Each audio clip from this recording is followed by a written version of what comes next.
Live from WTVO 17 and your home team. Eyewitness News at 6 starts now. A local academy is helping kids develop their entrepreneurial skills. They say one of the first steps is for the students to become authors. He saw a need for something that he felt that he could help with, and he just jumped in. We'll tell you how an Illinois teen created a database to make it easier for seniors to get their dose of the COVID vaccine. The House of Representatives took the first step toward making it a reality. House Republicans argue the COVID relief plan that was passed in the House is far too expensive. Good evening, I'm Alexis Carpello. Thanks for joining us tonight. Rockford police arrest a man that barricaded himself into a home on the east side of Rockford. It happened on Meadow Trace, east of Perryville Road, around noon. Police at the time asked for residents to avoid the area. It took over an hour to get the man out of the home. He's now arrested. Police tell us they won't release his identity until the man is charged. Beloit police are trying to piece together how a 20-year-old ended up at a local hospital with a gunshot wound. Investigators say the male's injuries are non-life-threatening. He arrived at Beloit Memorial Hospital around midnight. Police are still investigating where the victim was shot. They ask if the public has any information to call them. A local academy is aspiring kids to dream big and helping them by giving the tools to create future success. Ari Bruckman joins us now. Ari, you joined the owners on a tour of the new location, right? Alexis, Kiekefer's Entrepreneurial Academy owners believe this school will help create a bright future for boys and girls in Rockford. Being the only and the first Black-owned private school on the west side of Rockford that's recognized by the Illinois State Board of Education. The Kiekefer Entrepreneurial Academy held a celebration at their new home on Taylor Street in Rockford. The academy is located in a new building that's estimated to be over $1 million. Co-owner Henry McDavid tells me accomplishing this is part of a larger plan. Can you just imagine what it would look like when the dope dealer comes to the young child in the street with the offer of doing something illegal, and the child says, I don't need your money, I got my own business. That's right. I have my own book. I'm on tour. That is the goal that we are shooting for, is to reroute the community. The academy is a private school for students K through 12. Every student is required to start a small business that generates revenue and publish a minimum of 1 book a year. 11-year-old Samaya McDavid is publishing her first book. My book is about a detective named Detective Maya, and she's searching for a missing book, but it's a special book because the text is written in gold and diamonds. As a result of creating an environment focused on entrepreneurship, Henry says the academy expects to produce their first 6-figure earner in the next year. You gotta shoot for the sky, you gotta dream big. One of the things we have our students do is watch other 13-year-old millionaires to see this is how it looks and this is what you can become if you stay on this path. For a link to enroll your son or daughter, find this article on mystateline.com. Alexis? Thanks, Ari. It's almost time for performers to take the virtual stage for the 815 Rising Stars Talent Show. Tonight, over 21 performers are going to be debuting their best tricks, moves, and voices, and you can watch from the comfort of your home. The Rockford Golden Apple Foundation is hosting the event. The pre-show starts at 6:30. That's when you could start voting for your favorite act. We have Emily Bear, Harlan Jefferson, Jody Beach, Alonzo Russell, Chris Brady, and Rockford's Poet Laureate, Christine Swanberg, who will all be performing and giving shout outs to the community. The top act will win $500. You can also find a link to the talent show in this article on mystateline.com. Even a pandemic can't stop love. That's why Rockford City Market partnered with local wedding coordinators to host a venue open house. The event was an opportunity to highlight the venue as well as debut a new bridal suite at the Rockford City Market building. From florals to makeup, hair, DJs, and lighting, planning a wedding can be very stressful. McCullen and wife from Loves Park say you can hire them to help lessen that stress on your big day. Hopefully a lot of weddings are going to happen this year. We're very excited, and we wanted to have Market Hall, the Bow Trust Room, all set up as a mock wedding ceremony, reception, and cocktail hour to give people the idea of what their potential wedding might look like here. Organizers hope that those attending gain some inspiration. We'll have contacts for those vendors that were there in this article on our website, mystateline.com. The United States now has a third vaccine to help prevent COVID-19. The FDA approves the Johnson & Johnson single-shot COVID vaccine. One dose is considered to be 85% protective against the most severe COVID illness. Shipments of a few million doses to be divided among states could begin as early as Monday. By the end of March, Johnson & Johnson is expecting to deliver 20 million doses in the U.S. and 100 million by summer. Statewide, over 1,700 new cases of COVID are confirmed, including 34 additional people dying from the virus. Illinois' weekly test positivity rate is below 3%. The 7-day rolling average of vaccines administered daily is near 70,000 doses. Our region's positivity sits slightly above 2%. Only Joe Davies has slightly increased since yesterday. Otherwise, Boone, Ogle, Stevenson, Whiteside, and Winnebago counties have all seen a drop in their rates. Lee County continues to be the lowest average in our region. Stevenson County right now is the highest, sitting above 4.5%. A temporary testing site is open at NIU. It's in the Convocation Center parking lot on Lincoln Highway. Tomorrow, the site opens at 8 in the morning and runs until 4. Those tested at this site have an opportunity to take part in a research project to further develop a new COVID-19 test. The new test involves gargling with water and an oral rinse. We'll have more information on how this research project works on our website, mystateline.com. An Illinois teen has helped hundreds of residents secure a COVID-19 vaccine appointment through his own database. 14-year-old Benjamin Kagan is taking the legwork out of it for those who don't have time or the resources. He tracks down where and when vaccines are available and makes appointments for people on a waiting list. Kagan says he's helped over 110 people so far.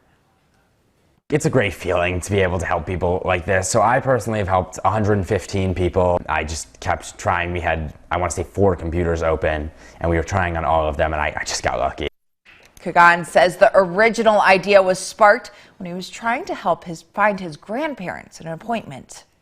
More COVID relief could be in the pockets of Americans soon. The $2 trillion plan now heads to the Senate. Next, why party lines draw and claim the plan is unfocused. We're back in the 40s today, and that's something that we can get used to. We may even see 50s make a return to the state line over the next week. Find out when coming up in the forecast. Stay with us. You're watching Eyewitness News, your home team, with Alexis Carpello, David Greenberg, and meteorologist Kevin Doom. The next round of COVID relief for millions of Americans moves one step closer to becoming law. The House approved the president's plan early this morning. Jesse Tenor is keeping you connected to the nation's capital. Democrats say the economy and now 500,000 lives lost to COVID demand immediate action. But Republicans argue the bill is far too expensive for what it really funds. The House of Representatives took the first step toward making it a reality. President Joe Biden took a halfway victory lap Saturday after the House passed his nearly $2 trillion COVID relief bill. An overwhelming percentage of the American public has made it clear that they support my American Rescue Plan. But that same margin does not exist in Congress. The bill is passed. The House approved the package on a near party line vote, with 2 Democrats voting against it.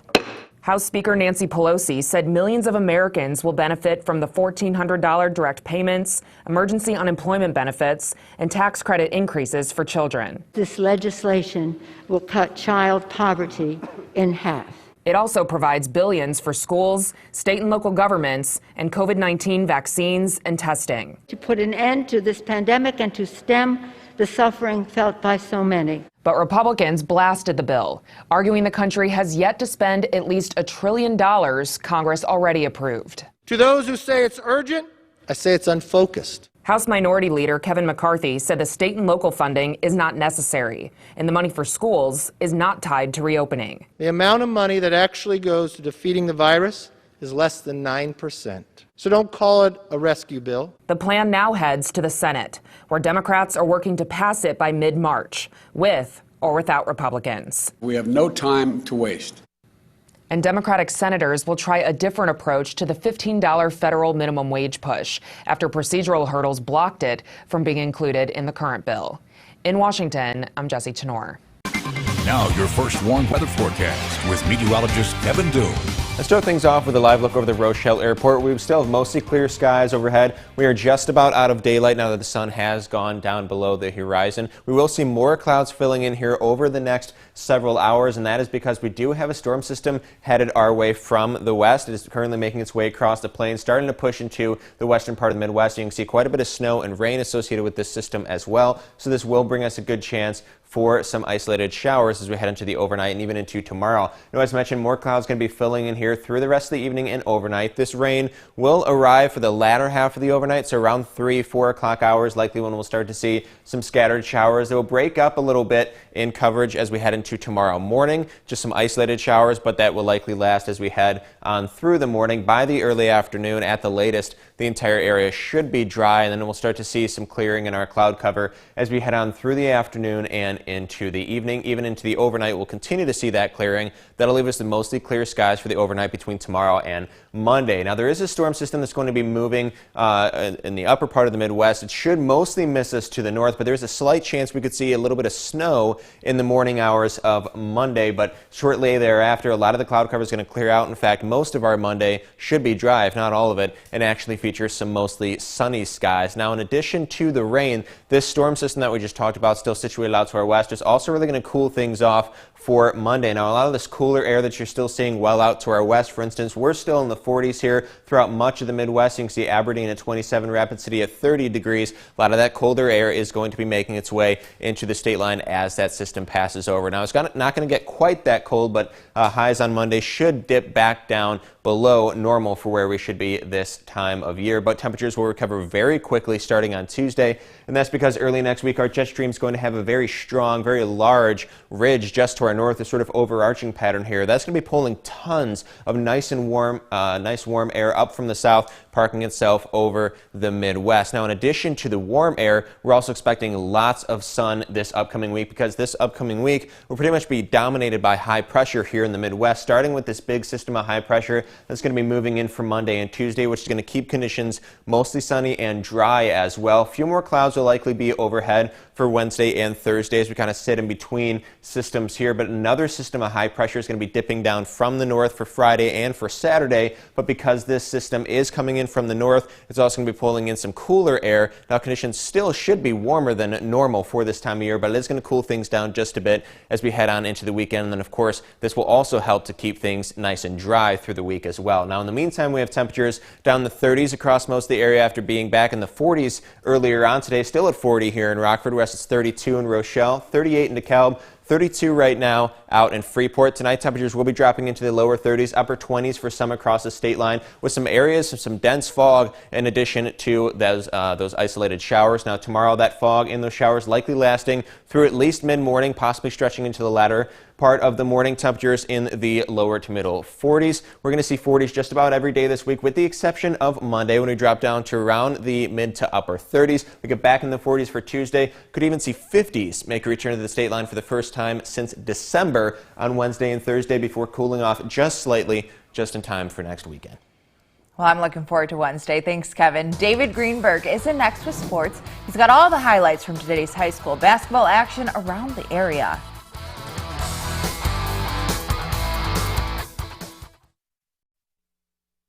Now, the Napleton Sports Desk with David Greenberg. Another Saturday, another full slate of Nick 10 basketball for you. Let's start over at Guilford, where the Vikings hosted Harlem. The top-ranked Huskies were coming in at 7-1. Could they continue that winning pace? Dominic Dawsey drives nicely with the left, jump stops, gets his defender, so he lays it in off the glass. But Guilford was ruthless on D. Here's the freshman Malachi Johnson forcing the turnover. He scoops it up and scores. After his turnover, DeAndre Young responded well. He beats his man. Nice footwork and finish from the sophomore on the and one. But Guilford was too much. At three from Bryson Hodge falls. The Vikings come through for the upset and beat the Red Hot Huskies 50-40. Head on over to Boylan, where the Titans took on the undefeated Jefferson Jayhawks. The Jayhawks seemingly can do no wrong. Rashard Young showing off his moves on the drive, and the gorgeous finish just rolls in for him. They can do it on the defense as well. Tipped up and stolen by Young, and they are lightning quick up the court. He hits Latrell Graham for the wide-open layup. Boylan never quit despite Jefferson's lead. Noah Harkness sinks his three from the top of the key, but watch this. He stares down Graham, and the two start going at it.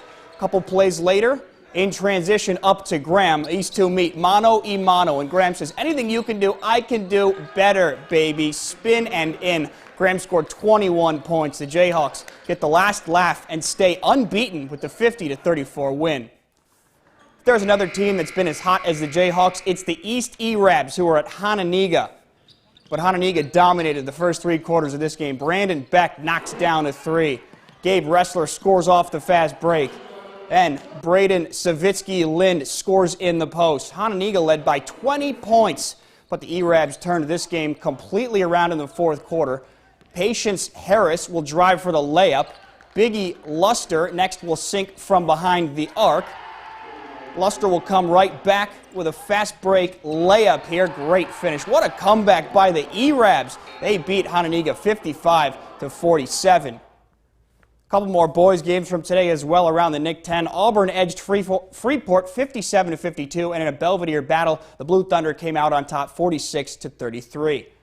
The Harlem girls have been just as hot as the boys team at 6-1 on the season. The Huskies hosted Guilford. Guilford had on its pink uniforms for cancer awareness.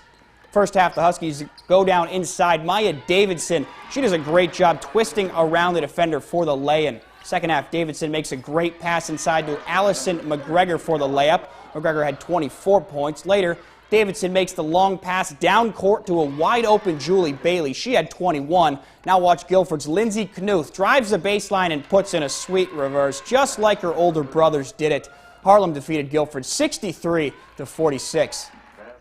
Basketball wasn't the only sport going on in Rockford today. Bowlers hit the lanes for the start of the USBC Women's State Championship. Singles and doubles competitions are being held at Don Carter Lanes. The team competitions at Cherry Bowl. 271 teams are entered. Rockford last hosted this tournament in 2016. This tournament runs each week of the next 6 weekends. Let's have a look at our first Warren Interactive Radar, sponsored by Rockford Auto Glass and more. Nothing over the state line just yet, but we do see a chance for a few morning showers tomorrow. Temperatures in the 40s, dropping down to the 30s for Monday, back in the 40s, even 50s next week. Thanks for making us your home team tonight. We'll see you at 10.